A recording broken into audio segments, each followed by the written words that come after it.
All right, we are back for another Friday financial wrap up with Mr. Michael Zuber. How are you, Michael? I'm doing well, man. I look forward to this. This is such a pleasure for me to do. Thank you for the opportunity. Dude, it's so fun to do. This is for August the 11th, 2023. A lot going on, but I wanted to throw you a curveball. A lot of weird stuff just going on in the news. What was the weirdest thing or most interesting thing in general news that you saw this last week? So I read for probably 60 to 9 minutes every day. I guess I don't know if it's the weirdest. I certainly will say it's the most shocking. I had no idea this was true. But according to an article I read, the average UPS driver total compensation is 170 grand. Yeah. I mean, again, totally oblivious, have no idea, but I don't think I would have guessed 170 grand total compensation for a UPS driver.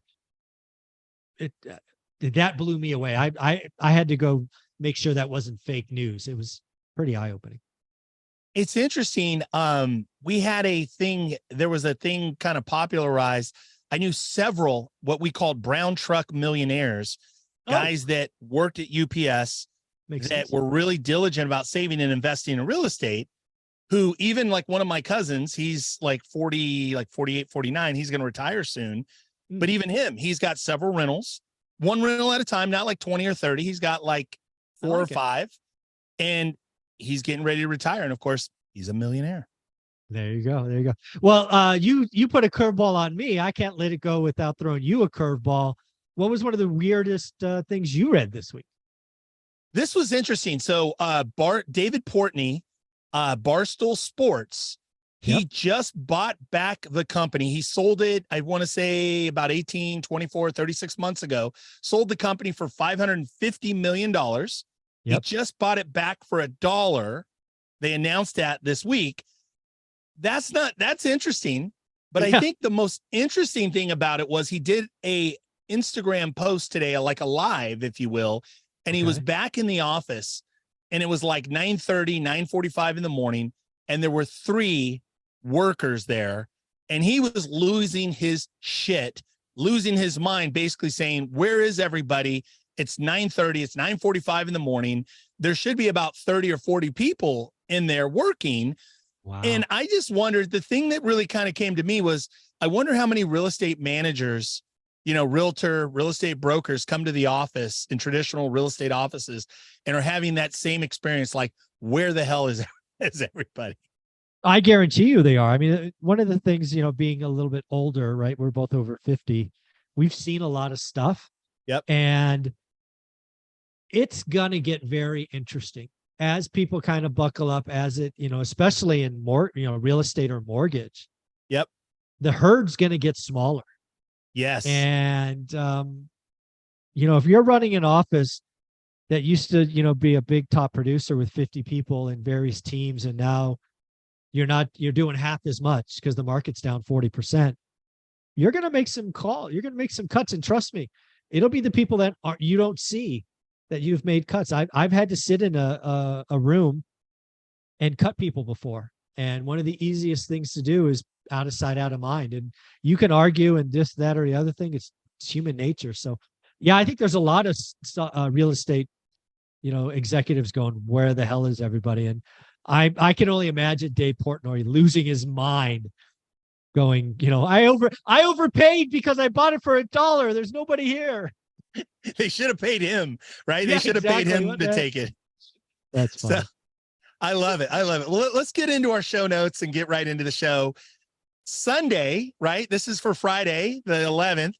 On the 13th, Sunday, tell everybody what you're going to do in case they missed out. Yeah. So thanks to this man right here, about 6 weeks ago, we announced a free event that I'm doing the 13th from 8 to 10 a.m. How would I start today? How would I find a market? How I would start a market? What I would do? It's sold out in 4 days. It's hard to say sold out because it's free, but whatever you want to call it. Again, this gentleman right here said you should do more. So I am going to announce that we will do a second one. Sometime between Sunday and the following Sunday, there will be a second event that if it, that I'll get scheduled because I want to know how much editing I have to do, right? If it doesn't Right. land, I need to add more stuff. I want to give my time to do that. But I will tell you right here, right now, again, because of this guy, we will give at least a week to register for the new event. If that sells out, I will do a third event.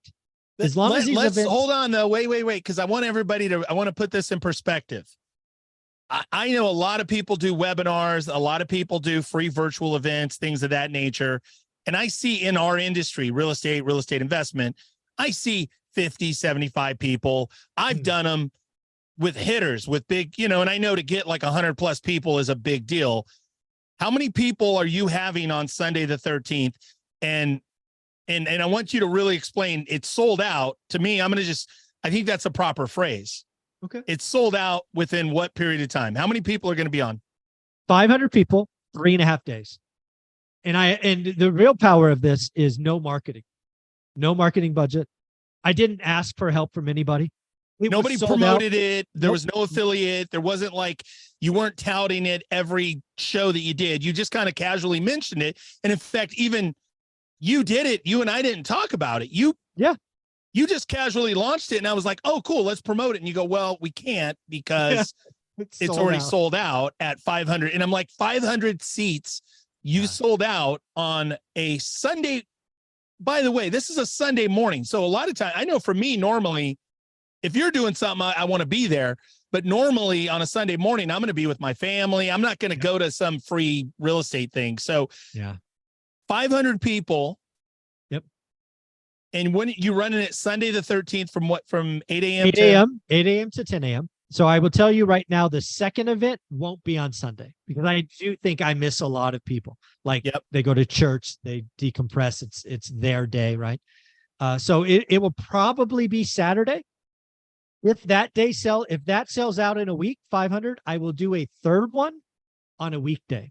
I'll find time on a weekday to do it. So I've committed to a second, and I've already told you if it sells out, we'll do a third. Again, what is it? I'm going to break down for everybody how I would start today in a brand new market.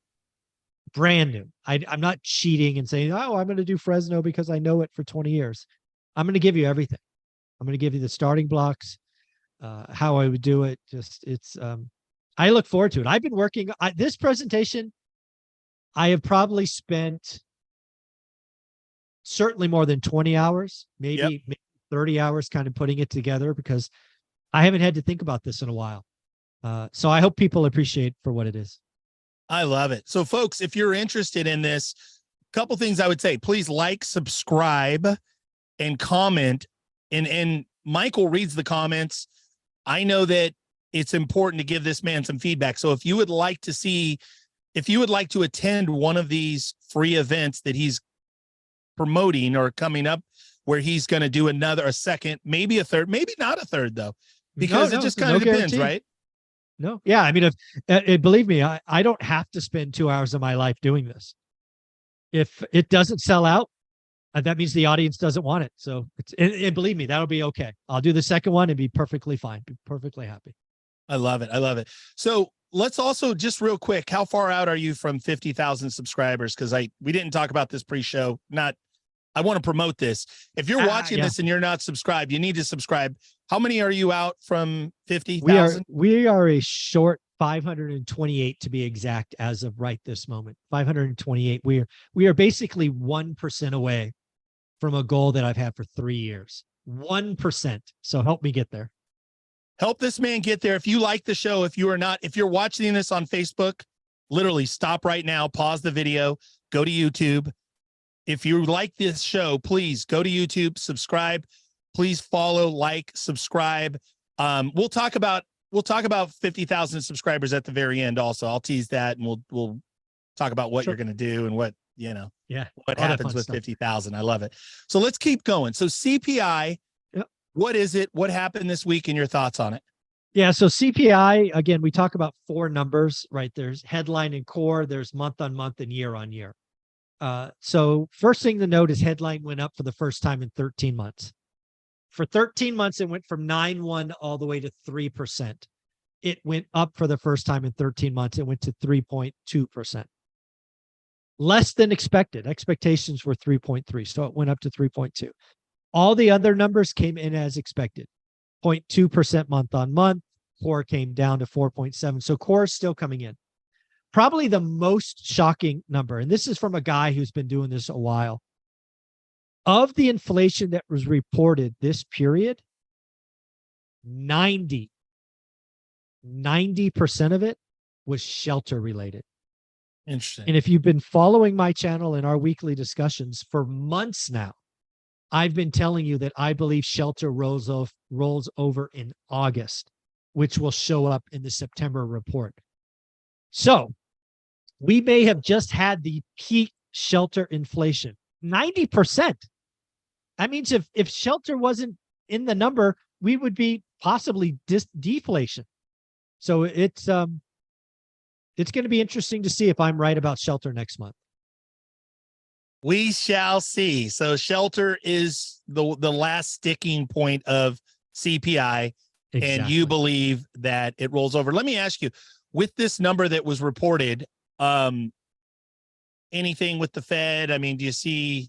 No, September pause, very likely. Okay. And really, we'll talk more about that because I know it's in our show notes. Let's talk about unemployment. What did you see this week and your thoughts about unemployment this week? Yeah, this is one number, again, if folks really wanted to just get a weekly update on the economy like a drumbeat, Thursday mornings comes out the weekly unemployment. You'll always have expectations. You're looking for the trend. Any 1 week could be very all over the place, so don't get too up or down. Watch the trend. We are up 2 weeks in a row. This week, we surprised to the upside. I think it was 240 on a 220 expectation. Again, nothing to be concerned about other than the trend is up for the last couple of weeks. I don't think there's anything to worry about unless we break 300. And I don't even think the Fed gets nervous until we break 325. So again, it's a weekly number. The trend right now, meaning multiple weeks in a row, is up. Nothing to be super concerned about just yet. Got it. Okay. Good to know. Good to know. And then looking at the Fed, I mean, will they, won't they? What is your thoughts about where is the Fed sit today and what should we maybe anticipate going forward over the next 30 days, 60 days? So Michelle Bowman came out last Sunday and then reiterated it on Monday of this week that she believes the Fed has more hikes coming. And I want to stress the S, more hikes coming. Michelle Bowman wasn't talking about September 1 and done. She's like, our goal is 2%. We've got to do more hikes coming. So that was kind of set in a vacuum on Sunday and Monday. And then Patrick Hawker and I forget the other gentleman, I think Jonathan, somebody, I forget the second name. They came out on Tuesday, Wednesday going, I think we're done. Yep. So there's a couple of things. Will they, won't they raise? Clear. I think the jobs number that was reported last Friday, CPI this Thursday, September pause is coming, my opinion. The question is, are there any more hikes coming? So that's the will they, won't they. The good news is the Fed has a month. They can get all the September data because there's no August rate decision coming. So they have time on their side. I think generally speaking, the numbers are coming in. The soft landing's looking more and more possible. So I think the market's even betting at this point after the soft CPI number that, the chances of a September hike are coming down. But boy, Michelle Bowman on Sunday and then again on Monday in this vacuum, that'll catch your attention. More hikes coming. That was pretty eye-opening. So explain who is Michelle Bowman and kind of her. She's one of the 18. So there's 18. When people talk about the Fed, there's 18 members and she's one of the 18. Got it. So her opinion matters. Got it. Okay. Good to know. Good to know. Now let's talk about, this was something you teased me and I have no idea where you're going to go with this, but the bold August call. What is your bold August call? Tell us what you're thinking. So again, we're going to go to opportunity next. But if you're in the real estate game or mortgage game, you are not going to like me in the next couple of minutes. Right now, our cycle low for transactions in real estate is 4.02 million, which I think was January. Yep. Might have been December. I think it was January. I unfortunately believe that September or August, which will be reported in September, is going to be under 4 million. Yep. It's We've been above 7% interest rates for 3 weeks. Excuse me. Pendings are down coming into August. We're seeing transactions blow up because of appraisals. I mean, if you're paid on transactions, I don't have good news for you. Yep. This is part of bottoming. We got to get through it. And not only that, but the inventory. I mean, it's just inventory is stuck, and it's not, and there's no sign of anything. Even the fake news about foreclosures and all that. I did a piece on Instagram where, looking at the data in California, in 2000, at the height of all the REO and foreclosures, there were like over 400,000 defaults, and all these talking heads talking about foreclosures and defaults and all the shadow inventory. There's not even 10,000 pre-foreclosures in the whole entire state compared to 400,000. So it's like, it's still, even if it goes from 10,000 to 30,000, 300%, it's a joke because it's not coming. It's not coming, right? Or am I missing something? No, you're not missing something. I mean, anybody who's preaching this foreclosure wave is a moron. Yeah. Because again, the last thing that you didn't mention is a foreclosure takes over 2 years. So even if you had this huge wave of 400,000, that is not inventory until 2025. So stop the nonsense. 100%, 100%. So let's finish the show on a high note, right? Like, we've talked a little bit about it in the last couple of weeks, but I'll even share like a win this week. But where do you see the opportunity? What's going to happen between, right? We're the middle of August, toward the last third of August, really. We're at the half point of August. So if we look at, we're at the half point of August, what happens between now and, say, Halloween, Thanksgiving, Christmas? What do you think is a quote unquote trend that we start to see in August going forward? If you are a one rental at a time fan, certainly if you're a one rental at a time student, you know that doing the work matters. You know that understanding your market matters. You understand what average is. You also are learning how to do seller financing, 90% CLTV loans. You also understand that luxury is dead. Airbnb pain is out there. The beauty of what's coming is a slower market. And for somebody who's doing this now 23 years, a slower market means a couple of things.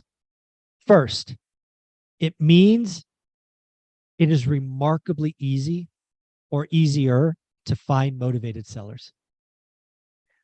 Finding a motivated seller, and trust me, they existed in 2020 and 2021. They exist all the time. It was just impossible to find them because of the feeding frenzy. Slower market, motivated sellers rise to the top. Yep. And it's only the people that do the work that will figure that out. Second, a slower market means you can talk terms. Maybe they take the whole loan. Maybe they take a second. Maybe if you're in Pace Morby's group, they do sub 2, which I have zero experience and I won't pretend to say another word about it. But maybe that's a thing, right? You're taking someone's subject to the mortgage. Motivation. Real estate always has motivated sellers. It's only in the slow markets the average person can find them. So if you are in my community, if you follow me even casually, I want you to hear this. Our time is coming. It's here. The next 5, 6, 7 months should be amazing if you do the work. 100%. I couldn't agree with you more, Michael. And I'll share a couple of things this week. I listed a property where it was a broken flip. They had some problems with it. I won't go into too much detail. But you had one side, which was like a money guy that came to us and said, "Hey, I need help. Can you get us out of this?" But the other is you had I don't know the guy real well, so I don't want to overstate this, but what I would describe as a novice or intermediate fix or flip person who basically made some poor decisions and basically broke the project. And so now what's happened? That's ended up on my doorstep. And now, of course, I'm going to get the guy out of it, very little to no blood if possible, right? No loss, all of that. But I'm just saying, I think projects like that, I think you're going to see more opportunities like that. The other is that it was a deal I had in contract a few weeks ago. I looked at it, did my due diligence, went back to renegotiate with the seller after I got access. And the seller said, no, go fly a kite. I said, no problem. Come back to me if you change your mind. 2 weeks later, that deal comes back to me again, back on my doorstep in contract again to get them out of it at a price that's 10% lower. At a price that's 10% lower. Why? Because the market is changing. And so, again, I would say that these are opportunities, folks. Right now, more than ever, you need to have more tools, more tactics, better strategy. And that's why, again, for anybody out there watching, you need to be with Michael. You need to be a part of this One Rental at a Time community. Figure out a way, put in the comments, subscribe to the channel, put in the comments. We want to hear from you because Michael is committed to building this community. I'm committed to help Michael build this community. I'm committed to help agents learn how to add more tools to the toolbox. Michael, closing thoughts? Again, when I bring out reality and it sounds scary, I want everybody to remember this quote: where there is great pain, or I should say this, where there's pain, there's opportunity. Where there is great pain, there is great opportunity.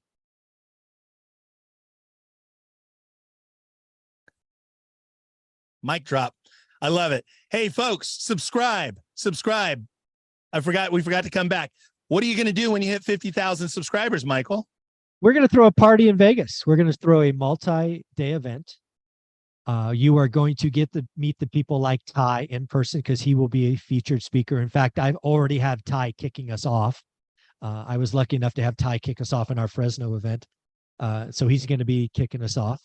And yeah, you're going to get to meet some of the rock stars from One Rental at a Time. And it's going to be all about the community. So I look forward to that. All about the community, folks. Subscribe, get us to 50,000. Once we get to 50,000, Michael starts planning the event. It's going to be a hoot. Let's get it going. Michael, have a great weekend. Thank you for all that you do. Take care. Thank you, buddy.